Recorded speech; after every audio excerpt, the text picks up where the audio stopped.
17 yoshli qiz. Juda qiziq holat bo'ldi hozir, to'g'risini aytaman.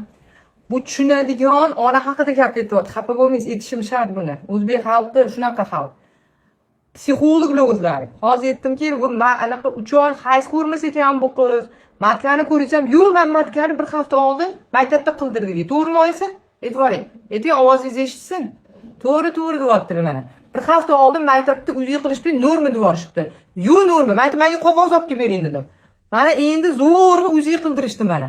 Xafa bo'lsanglar ham shu, xafa bo'lmasanglar. Katta kista bor. Men nima uchun aytyapman? Jonim bo'lsin, asalalarim. Har xil doktor bor, har xil nima deydi, holat bor. 17 yoshli qiz 3 oylab hayz ko'rmayapti. Oddiy matkasini ko'rishimiz kerak, o'rtoqlar, Boqon bilan matkasini. Analizda topshirtiramiz.